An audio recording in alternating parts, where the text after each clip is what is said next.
Well, Salute to Heroes Week is here. This Thursday night, the American Red Cross will honor a group of people in our community for their exceptional deeds. Second Harvest Food Bank in Winston-Salem hosting the awards this year. And once again tonight, we'd like to meet one of the winners. Our Kenny Beck is in studio to tell us more about her. Kenny, what can you tell us? Well, her name is Alexis Williams. She isn't just a veteran paramedic in Guilford County. She's also an organ donor. Her decision to give a friend of a friend one of her kidneys nearly took away her ability to walk. But she says if she had to do it all over again, she absolutely would.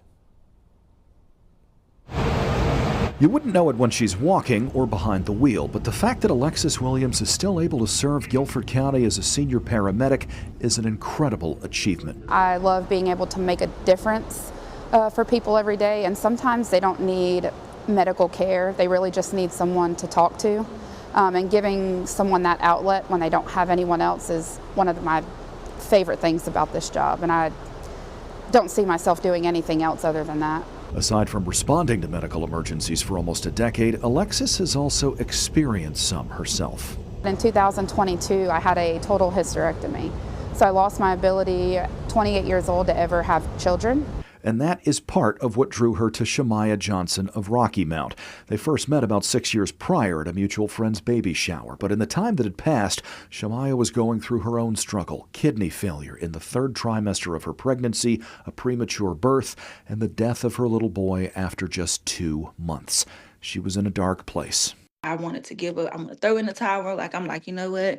I'm just going to go ahead, go to heaven, be with my baby, And something popped up in my head that says, you know what, you promised him before he took his last breath that, you're going to fight, you're going to fight, you're going to fight. She also posted this to her social media, asking for a kidney. Making this video is something that I never thought I would have to do. Before too long, Alexis saw it and knew she wanted to help, especially if it meant someone else might be able to have a baby. I go into these dialysis centers to help people, but to give someone the actual chance to come out of a dialysis center and to live their life, someone relatively the same age as me, it was honestly a no-brainer to me. I never forget when Alexis FaceTimed me in August of last year. I was at the dentist's office, and she said, Shamaya, guess what? She was like, I'm a match.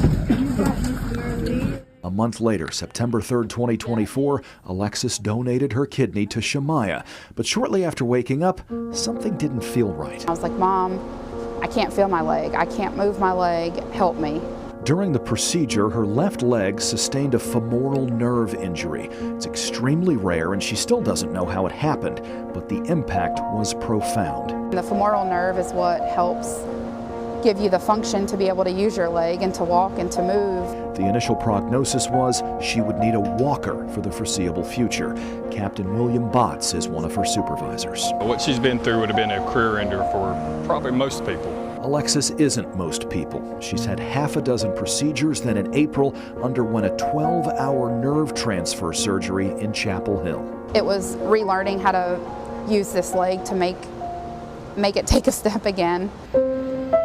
She's hardly back to the way she was, but as of mid-May, she is back at work, moving a little slower than before, but she says a lot of people have no idea something's wrong.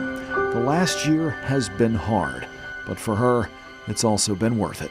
Every day I come to work, I remind myself, every time I pass a dialysis center, every time I run a call, that's my why me. I'm super, super blessed and grateful for Alexis. She has the biggest heart ever.